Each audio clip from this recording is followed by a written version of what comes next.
The grand ballroom of Ashworth Manor sparkled with 1,000 candles. Lady Eleanor Ashworth stood in the corner, her hands clasped tight in front of her black mourning gown. Around her, guests whispered and pointed. She kept her eyes on the marble floor. Her heart pounded so hard she thought everyone could hear it. "Poor creature," a woman said loudly. 28 years old and finally a widow. Perhaps now someone will take pity on her. Eleanor's cheeks burned. She wanted to disappear into the wallpaper. Her late husband's family had insisted she attend this gathering. They said it was proper, but Eleanor knew the truth. They wanted everyone to see her shame. They wanted to remind the world that she had been married to their son for 6 years and never gave him a child. "She looks even plainer in black," another voice added. "No wonder Edmund kept a mistress in London." The words hit Eleanor like stones.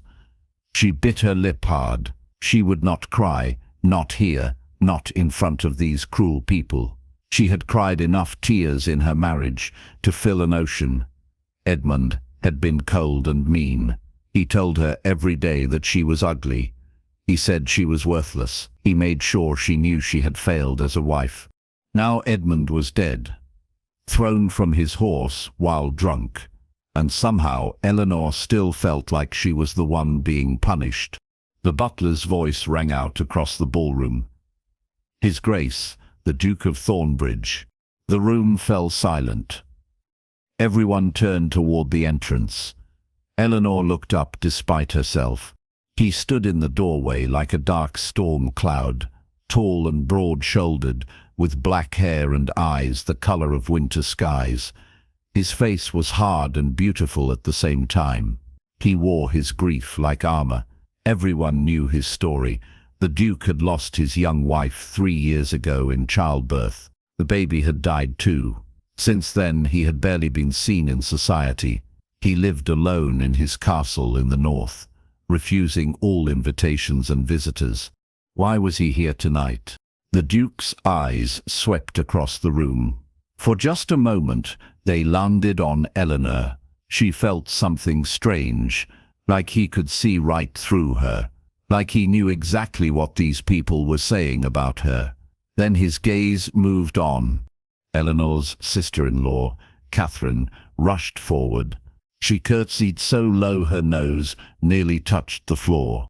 "Your Grace, what an honor. We did not expect you." The Duke's voice was deep and cold. "I came to speak with Lady Eleanor Ashworth." The room gasped. Catherine's face went white. Eleanor's heart stopped beating. My sister-in-law, Your Grace?" Catherine stammered. "Surely there is some mistake." "There is no mistake." The Duke walked across the ballroom. The crowd parted like water before him. He stopped directly in front of Eleanor. Up close, he was even more imposing. She had to tilt her head back to meet his eyes. "Lady Eleanor," he said quietly, "I must speak with you privately."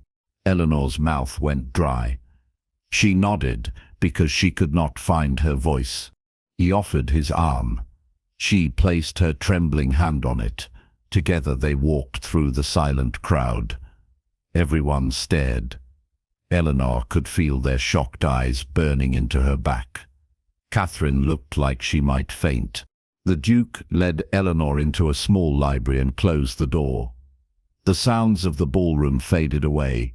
Eleanor stood by a bookshelf, her hands shaking. What could the Duke of Thornbridge possibly want with her? He turned to face her. His expression was unreadable. "Lady Eleanor, I will be direct. I knew your husband. We served together in the war before he inherited his title." Eleanor's eyes widened. She had not known that. "Edmund was not a good man," the Duke continued. His jaw tightened. "I know how he treated you. I saw the bruises once when you visited London. I saw how he spoke to you at dinner parties. I wanted to call him out for it. But you always looked at me with such fear in your eyes. I thought interfering would only make things worse for you." Tears sprang to Eleanor's eyes. Someone had seen, someone had noticed her suffering. "Your husband is dead," the Duke said. The words were blunt but not unkind. "His family will throw you out within the month. They have already begun dividing his property. You have no money of your own. Your father's estate went to your brother, and he has made it clear you are not welcome there." Eleanor nodded. She knew all this. She had been trying not to think about it. "I have a proposal," the Duke said. "Stay in my castle tonight." Eleanor blinked. I do not understand, Your Grace. Leave this place now. Tonight.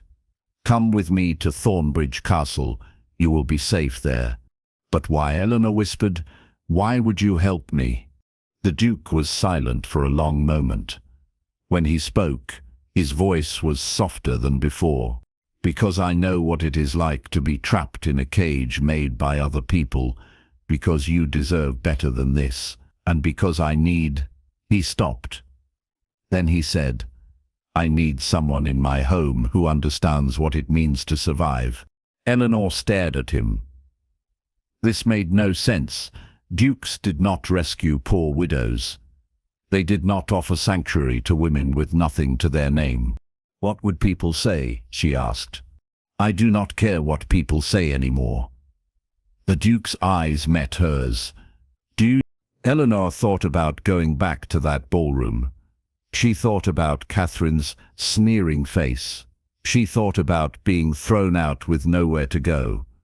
She thought about the rest of her life being passed from one reluctant relative to another, always a burden, always unwanted.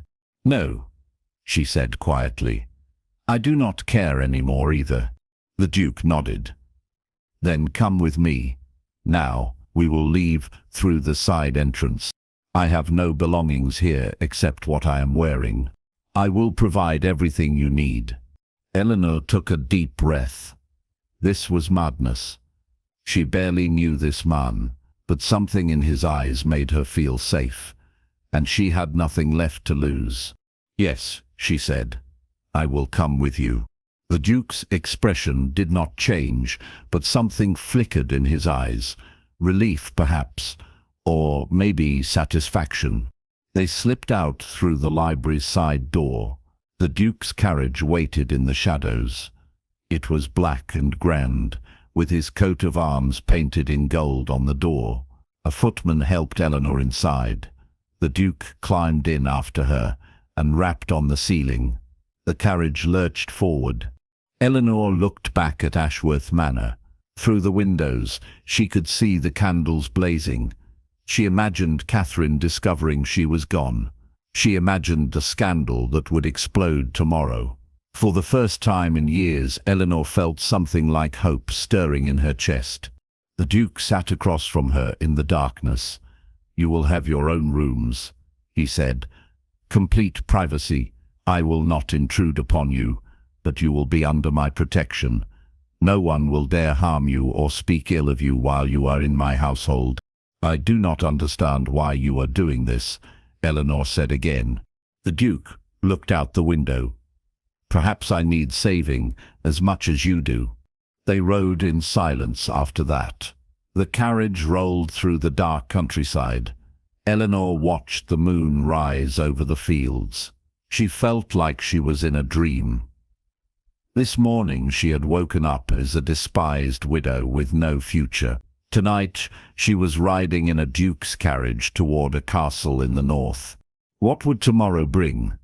She did not know, but for the first time in a very long time Eleanor felt something other than despair. She felt curious. She felt alive. Across from her, the Duke sat perfectly still. But she noticed his hands were clenched tight on his knees. Whatever his reasons for helping her, they ran deep.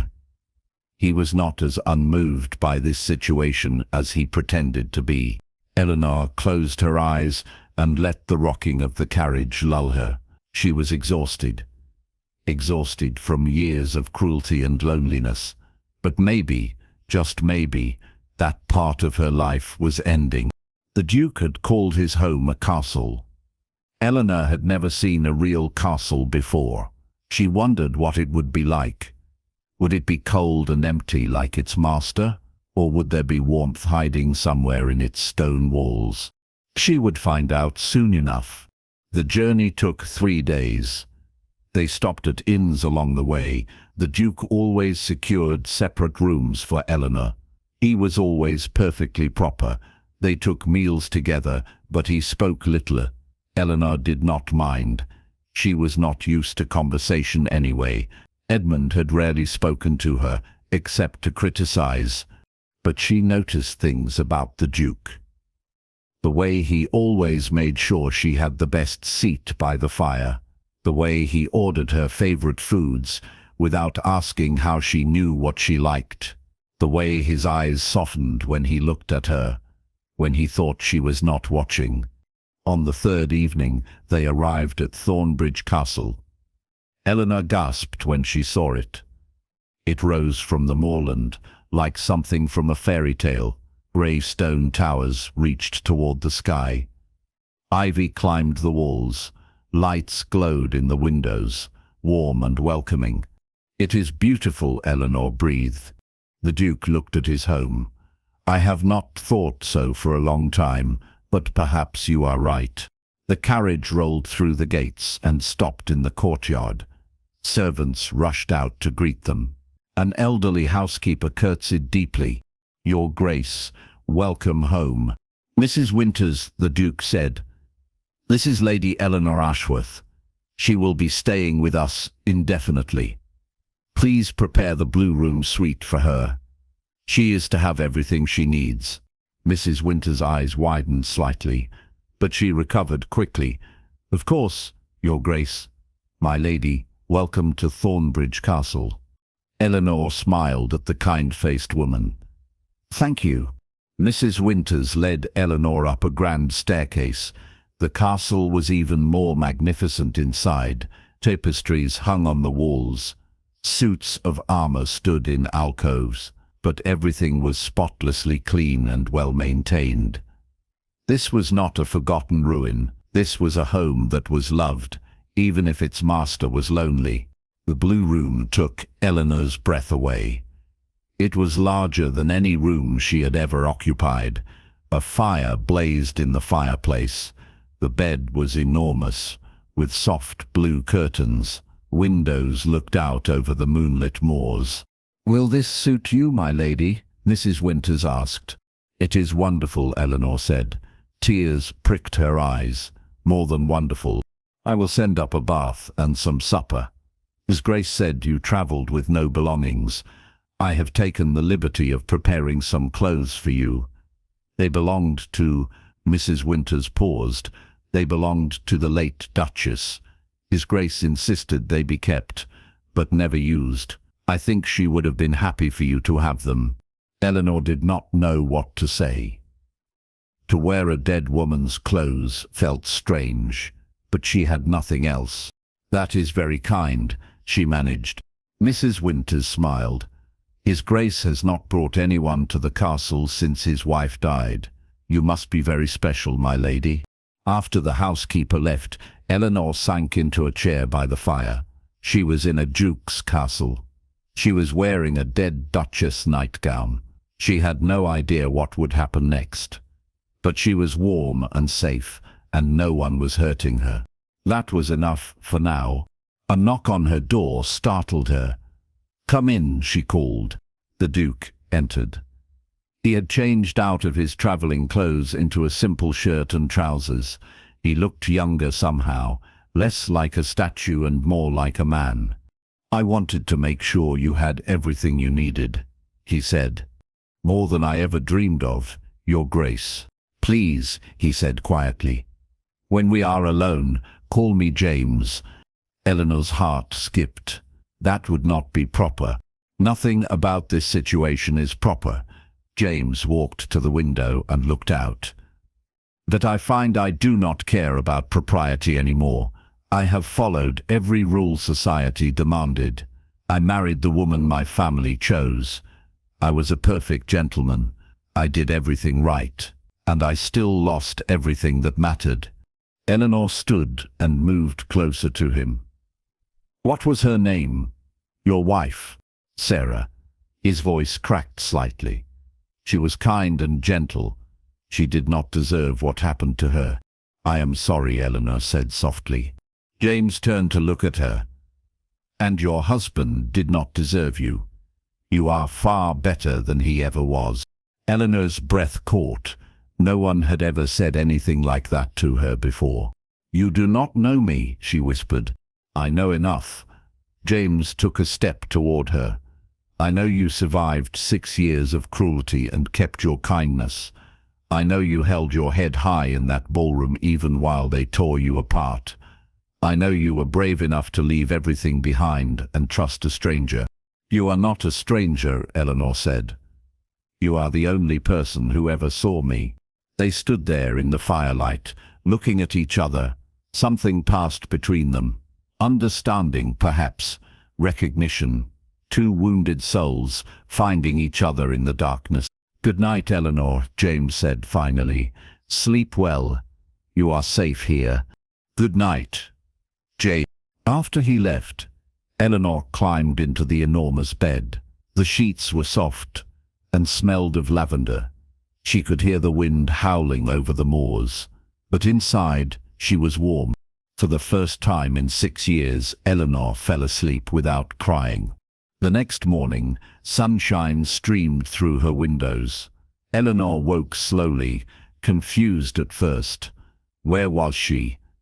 Then she remembered the castle, the Duke, her new life. A maid came in with a breakfast tray. Good morning, my lady. His Grace asked me to tell you that you should rest today. Explore the castle if you wish. There is no schedule, no expectations. Eleanor ate her breakfast by the window. She watched the moors stretch out forever, wild and beautiful. She felt wild too, free in a way she had never been before. She spent the morning exploring. The castle was full of wonders. A library with thousands of books, a music room with a beautiful piano, a conservatory with flowers blooming, even in autumn. Everywhere she went, servants smiled at her. They seemed happy she was there. She found James in the library that afternoon. He was reading by the fire, a large dog at his feet. You have a dog, Eleanor said, surprised. James looked up. This is Shadow. He was Sarah's. After she died, he would not eat for a week. I think he understood she was gone. Eleanor knelt down. Shadow sniffed her hand, then licked it. She laughed. The sound surprised her. She could not remember the last time she had laughed. James was staring at her. What is it? She asked. You should laugh more often, he said. It suits you. Eleanor felt her cheeks warm. She sat in a chair across from him. May I ask you something? Anything. Why did you really bring me here? Please, I need to understand. James set down his book. He was quiet for a long moment. When he spoke, his voice was raw. Because this castle is full of ghosts. Because I have been alone for 3 years and I am drowning in silence. Because when I saw you in that ballroom, being torn apart by those vultures, I saw myself. I saw someone who had survived hell but was still standing. And I thought perhaps we could help each other survive a little longer. Eleanor's eyes filled with tears. I thought I was the only one who felt like that. You are not alone, Eleanor, not anymore. Neither are you. They sat together in comfortable silence after that. Shadow moved to lie down between them, resting his head on Eleanor's foot. The fire crackled. Rain began to fall outside. Eleanor picked up a book and began to read. James did the same. It was such a simple moment, but it felt precious. Two people who had been desperately lonely, finally finding peace in each other's company. The days began to fall into a pattern. Eleanor would wake in her beautiful room. She would eat breakfast, then explore some new part of the castle. She found treasures everywhere, a tower room with windows on all sides, a garden with a fountain shaped like dolphins, a gallery with paintings of James's ancestors. She and James took dinner together every evening. At first they spoke little, but slowly they began to talk. James told her about his childhood, about the weight of being a duke's only son, about his time in the war, about his marriage to Sarah, which had been comfortable but not passionate. "I cared for her deeply," he said one night, "but I do not know if I truly loved her the way a husband should. We were friends, we were kind to each other, but there was no fire, no connection." Eleanor told him about her own marriage, about Edmund's cruelty, about the loneliness of lying next to someone every night and still feeling completely alone. "He told me I was unlovable," she said quietly. "He said it so many times that I started to believe it." James reached across the table and took her hand. "He was wrong, Eleanor. He was deeply, completely wrong." Eleanor looked at their joined hands. James's hand was large and warm and strong. She had not realized how much she craved simple human touch until that moment. "I do not know how to believe anything else," she whispered. "Then I will remind you every day until you do." Something changed between them after that night. They began spending more time together. James taught her to ride a gentle mare named Snowdrop. Eleanor was terrified at first, but James was patient. He walked beside her, holding the reins, talking to her in that low, calm voice. "You are doing wonderfully," he said. "You are braver than you know." They rode across the moors together. The wind blew Eleanor's hair loose from its pins. She felt wild and free, and more alive than she had ever felt before. James watched her with something in his eyes that made her heart race. She tried not to think about what it might mean. He was a duke. She was a disgraced widow with nothing. This could not be anything more than kindness. But late at night, lying in her bed, Eleanor wondered. She thought about James's smile, the way he looked at her across the dinner table, the way his hand lingered when he helped her down from her horse, the way he had started sitting closer to her by the fire each evening. Was it possible? Could someone like him feel something for someone like her? One evening, Eleanor found James in the music room.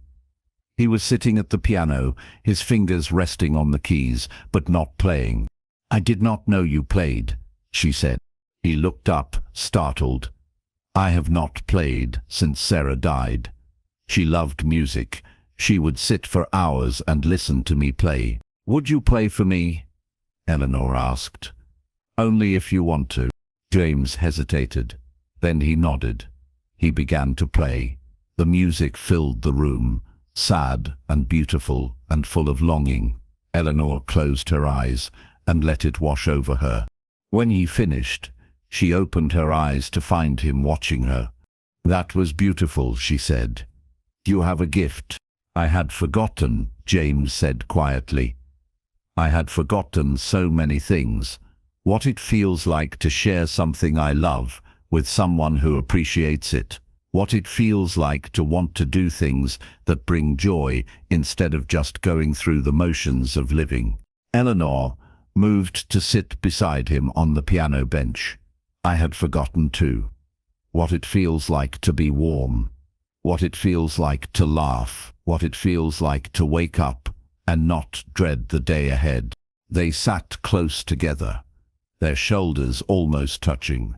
"You have given me that," Eleanor continued.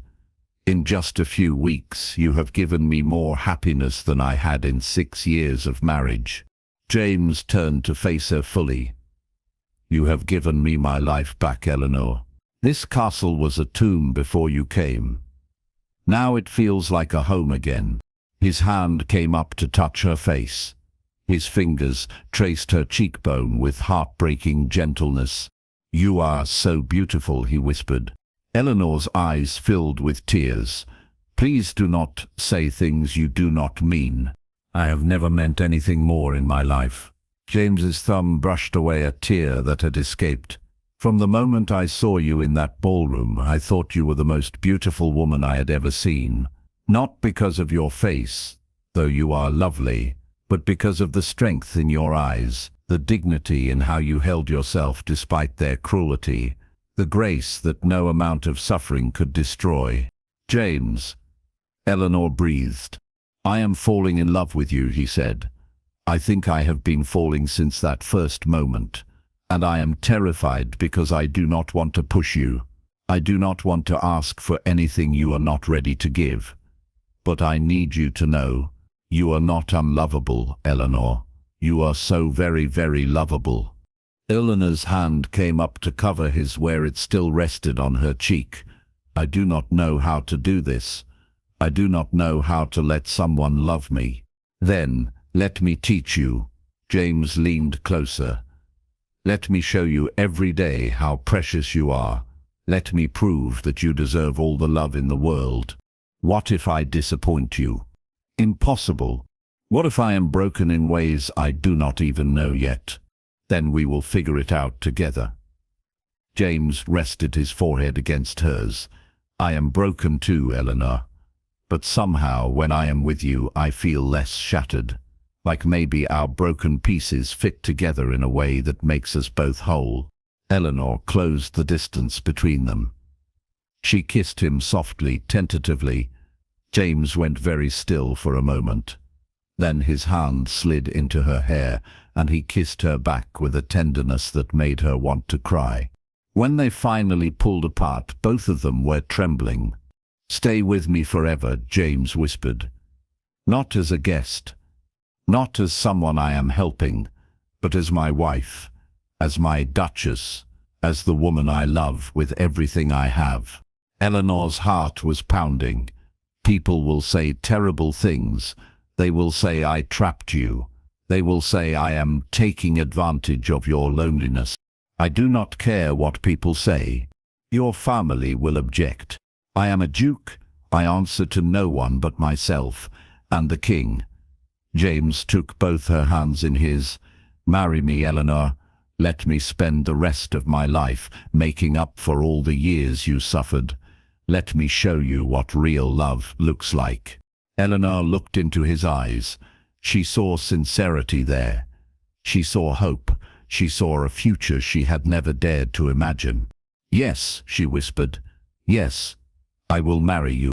James pulled her into his arms. He held her so tight she could barely breathe. But she did not mind. She felt safe. She felt cherished. She felt loved. I will make you happy, James promised against her hair. I swear it, Eleanor. You will never doubt your worth again. They spent the evening making plans. They would marry quickly and quietly in the castle's chapel. They would not bother with society's approval. They would build their life here, away from the cruel gossips of London. Eleanor felt like she was floating. Was this real? Could happiness really come so suddenly after so much pain? That night, she could not sleep.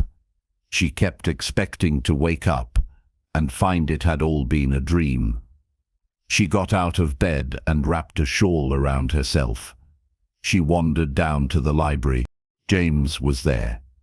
He was standing by the fire, staring into the flames. I could not sleep either, he said when he saw her. Eleanor moved to stand beside him. I keep thinking this is too good to be true. It is true. James pulled her into his arms. This is real, Eleanor. I am real. My love for you is real. She rested her head against his chest. She could hear his heartbeat, steady and strong. I love you too, she said. I did not think I could ever love anyone again. But I love you, James. I love your kindness. I love your strength. I love the way you see me. Really see me. James kissed the top of her head. We have both been through so much darkness. But I think we have finally found our light. They stood together in the firelight, holding each other. Two broken people who had found their way home. The next few weeks were the happiest of Eleanor's life. She and James spent every possible moment together. They rode across the moors. They read together in the library. They played piano duets in the music room. They laughed and talked and discovered each other. James was attentive and affectionate. He brought her flowers from the garden. He commissioned new dresses in colors she loved. He had a portrait painted of her, not in formal pose, but laughing in the garden with Shadow at her feet. "This is how I want to remember you always," he said, happy and free and glowing with life. Eleanor felt herself changing. She stood taller. She smiled more. The lines of worry and fear began to fade from her face. She was becoming someone new, or perhaps she was becoming who she had always been meant to be, before the world tried to break her. Mrs. Winters told her that the entire staff was thrilled. "This castle has been sad for too long, my lady. You have brought joy back into it, and you have brought His grace back to life. We are all so grateful." The wedding was set for a month after Eleanor's arrival. It would be small, just them, the chaplain, and a few trusted servants as witnesses. Eleanor wore one of the late Duchess Sarah's gowns. It was cream silk, simple but elegant. Mrs. Winters helped her dress. "You look beautiful, my lady," the housekeeper said. Her Grace would have been happy to see her things being used this way. She was a kind soul. She would have liked you. Eleanor looked at herself in the mirror. She barely recognized the woman staring back. This woman looked happy. This woman looked happy. This woman looked loved. James was waiting for her in the chapel. He wore dark blue and looked impossibly handsome. When he saw her, his face lit up. He came forward and took her hand. "You take my breath away," he whispered. The ceremony was short and sweet. When the chaplain said, "You may kiss your bride," James pulled Eleanor close and kissed her with a passion that made her blush. The servants cheered. Afterward, they had a small celebration. Cook had prepared a feast. There was music and dancing. Shadow wore a ribbon around his neck. Everyone was smiling. Eleanor danced with her husband in the great hall. She felt like she was in a fairy tale. The disgraced widow and the grieving duke, finding their happily ever after against all odds. "Are you happy?" James asked. "I did not know it was possible to be this happy," Eleanor said honestly. "Good." James spun her around. "Because I intend to make you happier every single day." That night, James came to Eleanor's room. He was nervous. She could tell. She was nervous too. But when he took her in his arms, everything felt right. He was gentle and patient. He made her feel treasured. He showed her what it meant to be truly loved. Afterward, they lay tangled together in the big bed. Eleanor rested her head on James's chest. "I want to tell you something," she said quietly. "Anything. When Edmund was alive, I used to pray for death. Not because I wanted to die, exactly, but because I could not imagine any other escape. I thought I would live in misery until I was old. I thought I had used up whatever chance I had for happiness." James's arms tightened around her. "But now," Eleanor continued, "I am so glad I survived. I am so glad I lived long enough to find you. Every terrible thing I went through was worth it because it led me here." "I feel the same," James said. "After Sarah died, I thought my life was over. I thought I would just exist until my heart stopped beating. But you made me want to live again, Eleanor. You made me remember what it feels like to have hope." They fell asleep, wrapped in each other's arms. Safe, loved, home. But happiness is always tested. About a month after the wedding, a letter arrived from London. James read it at breakfast. His face went hard. "What is it?" Eleanor asked. "My cousin Reginald. He has heard about our marriage. He is coming to visit." Eleanor set down her teacup. "Is that bad? Reginald is next in line to my title if I die without an heir. He has always been difficult, ambitious. He did not like Sarah because she was not grand enough for his taste. He thought I should marry someone with royal connections. He will hate me," Eleanor said quietly. She felt her old fears rising. "He will think I trapped you." James came around the table and knelt beside her chair. "I do not care what Reginald thinks. You are my wife. You are my Duchess. No one can change that." But Eleanor saw the worry in his eyes. This cousin was important to him somehow. This visit mattered. Reginald arrived 2 days later. He was handsome, in a cold way, with sharp features and calculating eyes. He looked Eleanor up and down when they were introduced, and did not bother to hide his disdain. "So you are the widow who managed to catch a duke," he said. "Reginald," James warned. No, I am merely impressed." Reginald smiled, but it did not reach his eyes.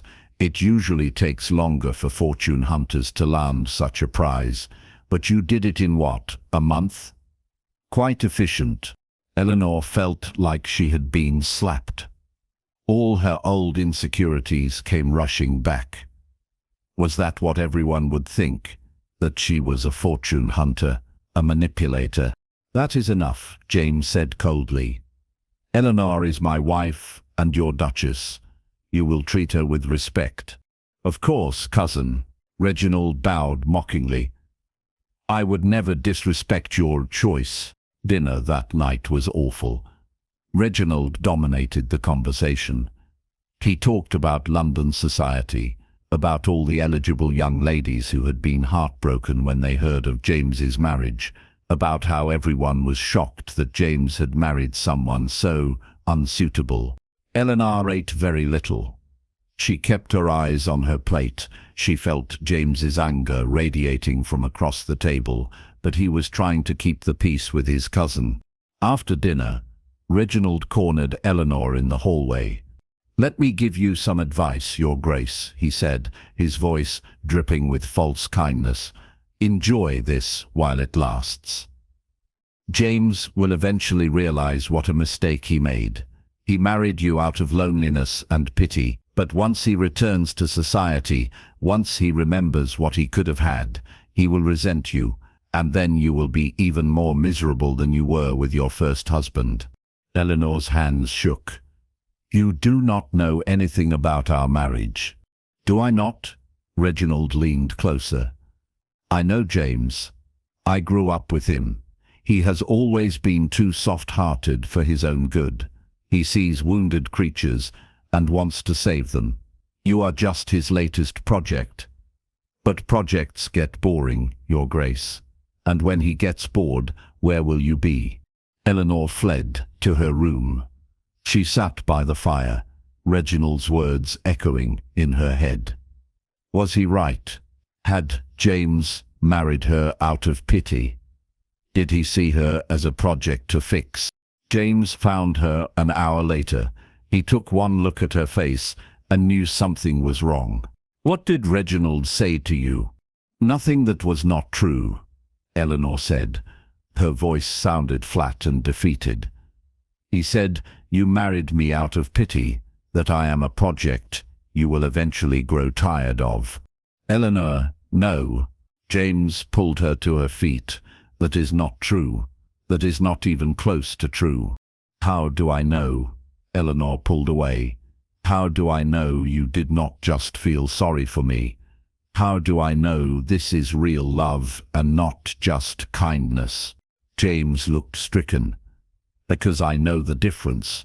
Because what I feel for you is nothing like what I felt for Sarah. I cared for Sarah. I was sad when she died. But you, Eleanor, you have become the center of my entire world. The thought of losing you makes me unable to breathe. The thought of you doubting my love makes me want to tear this castle apart. But what if he is right? Eleanor's voice broke. What if you wake up one day and realize you could have had someone better? There is no one better. James's voice rose. How can I make you understand? You are not a project. You are not a wounded creature. I am trying to save. You are the woman I love. The woman I choose every single day. The woman who makes me want to be better.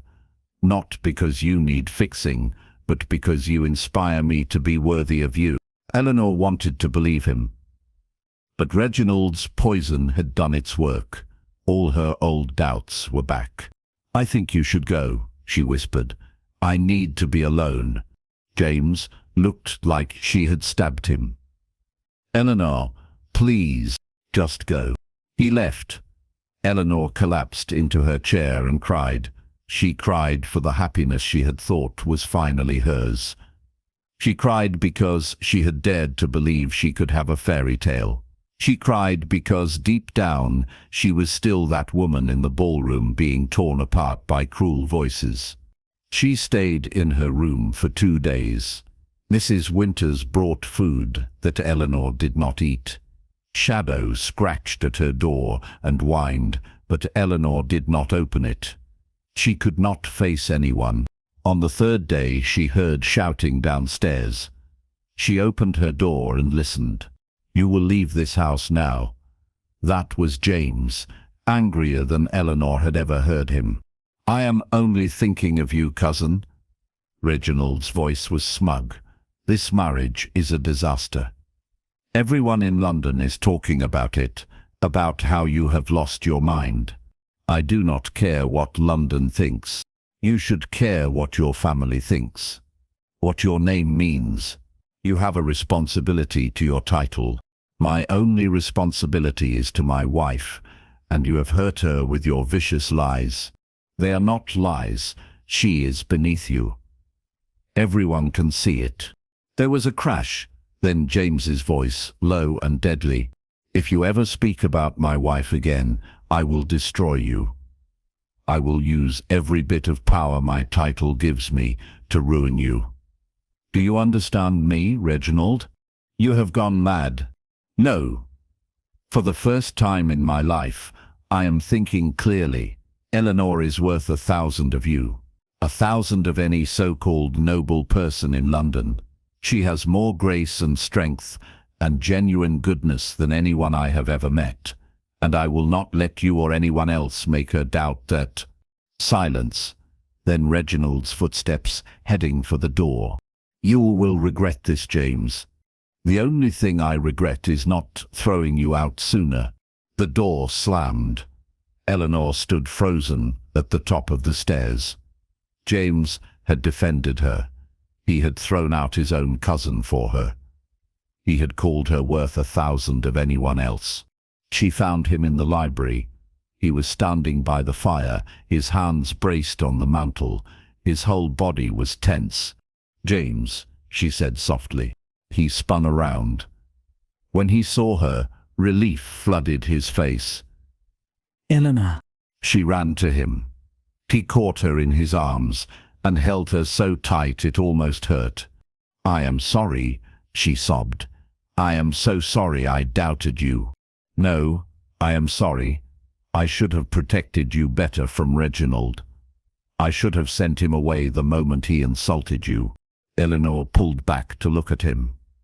Did you mean what you said? About me being worth 1,000 of anyone else? I meant every word.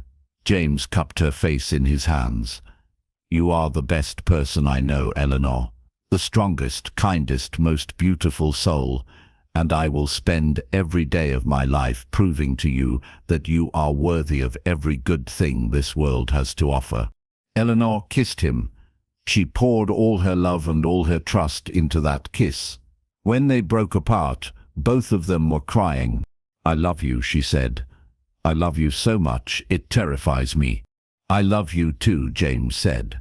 And you never have to be terrified again. I will always be here. I will always choose you. I will always defend you. That is my vow. They stood together in the firelight, the same place where they had stood on so many nights, but this time felt different. They had been tested and they had survived. Their love was stronger for it. "No more doubts?" James asked. "No more doubts," Eleanor promised. Over the next months, their love deepened. They became partners in everything. James taught Eleanor about estate management. She helped him make decisions about the tenants and the land. Her natural intelligence and kindness made her beloved by everyone on the estate. She started a school for the tenant children. She visited the sick and the elderly. She brought warmth and life to every corner of Thornbridge. People who had been wary at first came to adore their new Duchess. James watched her bloom with pride. This was the woman she had always been meant to be, strong and capable and generous. Edmund had tried to crush her spirit, but he had failed.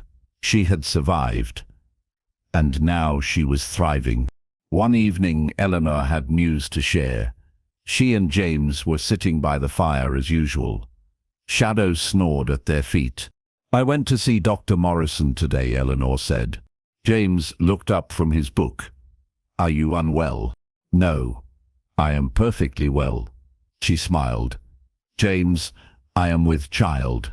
James stared at her. Then his book fell to the floor. He pulled her into his arms. "A baby?" His voice shook with emotion. "A baby due in the spring." James held her face in his hands. Tears were streaming down his cheeks. "I did not think I would ever have this chance again. After Sarah and the baby died, I thought that part of my life was over." "Are you happy?" Eleanor asked, though she could see the answer in his eyes. "Happy does not even begin to cover what I feel right now." James kissed her softly. "You have given me everything, Eleanor. You gave me back my life. You gave me love, and now you are giving me a family. I do not deserve you." "Yes, you do. You deserve all the happiness in the world." James pulled her close. His hand rested on her still flat stomach. "We are going to be parents." "Yes, we are." They sat together in the firelight, dreaming of the future. They talked about names and nurseries and what kind of parents they wanted to be. They promised each other that their child would grow up knowing they were loved, that their child would never doubt their worth the way both of them had. The pregnancy was not always easy. Eleanor was sick in the mornings. She was tired and emotional, but James was devoted. He brought her tea and crackers before she even got out of bed. He rubbed her feet when they ached. He read to her for hours when she could not sleep. "You are wonderful," Eleanor told him one night. "I am terrified," James admitted. "What if something goes wrong? What if I lose you like I lost Sarah?" Eleanor took his hand and placed it on her growing belly. "I am strong, James. I survived Edmund. I survived losing everything. I will survive this too, and you will be the most amazing father." "How do you know?" "Because you are already the most amazing husband. Because you are kind and patient and loving. Because our child will be so lucky to have you." James kissed her. "I love you more than I ever thought it was possible to love anyone." "I love you too, always." Spring came to Thornbridge. The moors burst into bloom. The castle was filled with preparations for the baby. Mrs. Winters and the other servants were beside themselves with excitement. And then one morning in April, Eleanor's pains began. James wanted to stay with her, but Mrs. Winters and the midwife shooed him out of the room. "This is women's work, Your Grace," Mrs. Winters said firmly. "Go pace somewhere else." James spent the longest hours of his life in the hallway outside Eleanor's room. He could hear her crying out. He wanted to break down the door. He wanted to be with her, but he had to trust the women caring for her. Finally, after what felt like an eternity, he heard a new sound, a baby crying. The door opened. The midwife smiled at him. Congratulations, Your Grace. You have a daughter, and your wife is well. James burst into the room. Eleanor was propped up in bed, exhausted but glowing. In her arms was a tiny bundle wrapped in blankets. Come meet your daughter, Eleanor said softly. James approached slowly, like he was in a dream. Eleanor pulled back the blanket. The baby had dark hair and a perfect little face. She was the most beautiful thing James had ever seen. Can I hold her? He asked.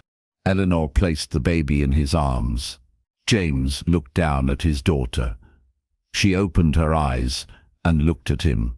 In that moment, his heart expanded in a way he did not know was possible. Hello, little one, he whispered. I am your father, and I promise to love you and protect you every single day of your life. The baby made a small sound. James laughed through his tears. She is perfect, he said to Eleanor. You are perfect. Thank you. Thank you for giving me this. Eleanor smiled. What should we name her? James thought for a moment. What about Hope? Because that is what you gave me. What you both give me. Hope, Hope, Eleanor repeated. I love it. Hope Thornbridge. They spent the rest of the day as a new family. James refused to leave Eleanor's side. He brought her food and water. He changed the baby's nappies. He sang lullabies in his deep voice that made both his girls smile. Mrs. Winters brought the staff up to meet the new heir.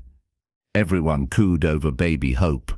Shadow sniffed her carefully and then seemed to decide she was acceptable. He lay down beside the bed, taking up his role as the baby's guardian. As evening fell, James sat in a chair beside the bed with Hope in his arms. Eleanor was dozing. He looked at his sleeping wife and daughter and felt overwhelming gratitude. 2 years ago, he had been alone and broken. He had been going through the motions of living without really being alive. He had thought his story was over. But then Eleanor had come into his life. She had brought light back into his darkness. She had shown him that it was possible to love again, to hope again, to build a beautiful life from the ashes of pain. And now they had hope. A living symbol of everything they had overcome, everything they had built together. Thank you, James whispered to Eleanor, even though she was asleep. Thank you for trusting me. Thank you for loving me. Thank you for giving me a reason to be grateful for every new day. Baby Hope stirred in his arms. James looked down at her. She had Eleanor's nose. She would probably have Eleanor's strength too, and James's stubbornness. She would be unstoppable. I will tell you a story, little Hope, James said softly. Once upon a time there was a sad duke who lived in a castle. He thought he would be sad forever. But then a brave lady came to his castle. She was sad too. But together they learned to be happy. They learned that love can heal even the deepest wounds. And they lived happily ever after. Hope yawned. James smiled. Your mother saved me, he continued. And I saved her. But really, we saved each other. That is what love does. Hope. It saves us. It makes us braver and stronger and better. Eleanor opened her eyes. That is a good story. I thought you were asleep. I was listening. She reached out and James took her hand. You are going to be such a good father. Only because I learned from the best mother. They sat together in the gathering darkness. Their little family, perfect and whole. Outside, spring rain began to fall on the moors. But inside Thornbridge Castle, there was only warmth and love and hope. The next months were full of joy. Baby Hope grew strong and healthy. She smiled easily and laughed often. Eleanor was a natural mother, patient and loving. James was completely besotted with his daughter. He could be found at all hours rocking her to sleep or playing with her. Letters came from London occasionally. News of their family spread. Some people were still scandalized by the marriage, but many more were charmed by the story of the Duke and the widow who found love together. Eleanor did not care what London thought anymore. She had everything she needed right here. One evening, when Hope was 6 months old, Eleanor and James stood on the castle battlements watching the sunset. Hope was asleep in James's arms. "Do you ever regret it?" Eleanor asked. "Choosing me over someone society would have approved of?" James looked at her like she was crazy. "How can you even ask that? I just want to make sure you are happy." "Eleanor, I am more than happy. I am complete." James shifted Hope so he could take Eleanor's hand. "You are the best thing that ever happened to me. You and Hope, you are my whole world." "You are my whole world too," Eleanor said. "When I stood in that ballroom and you told me your husband was dead, I thought my life was ending. I thought there was nothing left for me. And now? Now I know that was not the end. It was the beginning." Eleanor squeezed his hand. "It was the beginning of everything beautiful." James pulled her close with his free arm. "Stay in my castle forever," he said, echoing his words from that first night. Eleanor smiled. "Forever and always." They stood together as the sun set over the moors. The Duke of Thornbridge, his Duchess and their daughter, 3 people who had found their way home to each other, 3 people who proved that love could conquer even the cruelest circumstances, 3 people who chose each other every single day. And they lived happily ever after. Not because their life was perfect. There would be challenges ahead. There would be more letters from disapproving relatives. There would be sleepless nights with a teething baby. There would be disagreements and worries and all the normal struggles of life. But they would face everything together, with love, with trust, with the absolute certainty that they were meant to be. James had been right that first night. They had both needed saving, but they had saved each other, and in doing so, they had created something more powerful than either of them could have imagined. A love story for the ages. A fairy tale that was real, and in the end, that was all that mattered.